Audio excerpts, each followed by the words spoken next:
मेरा नाम विजय पंचाल है और मैं दिल्ली का ही रहने वाला हूँ। कविताएं मूल रूप से दो चीज़ों के लिए की जाती है, एक तो संदेश देने के लिए और दूसरा मनोरंजन करने के लिए।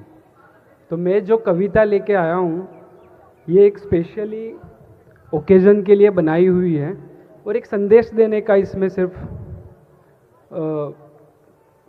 इच्छा से बनाई गई है। तो बहुत ज़्यादा डेप्थ में हो ना पता नहीं है मुझे, मैं आपके सामने प्रस्तुत कर रहा हूँ।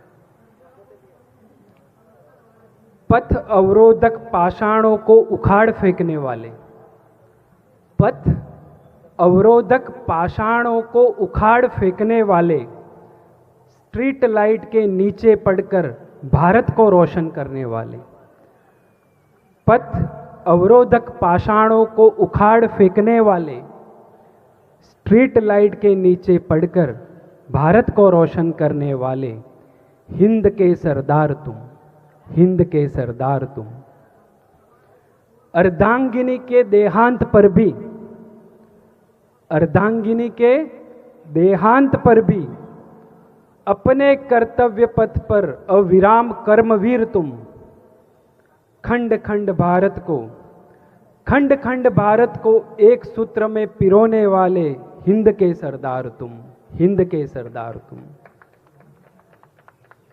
सहकारिता के सूत्रधार भी, सहकारिता के सूत्रधार भी, सादगी की भरमार, कूटनीति के कौटिल्य तुम, हिंद के सरदार तुम, हिंद के सरदार तुम। स्वाधीन भारत के शिल्पी, स्वाधीन भारत के शिल्पी, अक्षुण्ण निष्ठा के स्वामी, संकल्प थे जिनके हिमालय से अडिग फौलादी। स्वाधीन भारत के शिल्पी, अक्षुण्ण निष्ठा के स्वामी, संकल्प थे जिनके हिमालय से अधिक फौलादी, हिंद के सरदार तुम, हिंद के सरदार तुम।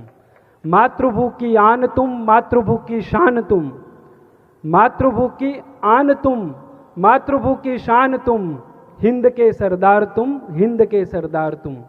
ये कविता मैंने 2024 में सरदार पटेल की 150वीं जन्म जयंती वर्ष की शुरुआत में लिखी थी और अब ये शुरू हो चुका है, तो मैंने कहा आप सबके सामने प्रस्तुत करने का ये मौका आज तक के माध्यम से ले लेता हूँ। जब सरदार पटेल का देहांत हुआ तो अपने उनके बैंक अकाउंट में 248 रुपये थे मात्र, और उन्होंने अपनी बेटी को बुला के कहा था मेरे मरने के बाद उसको सरकार में जमा कर देना। जय हिंद, जय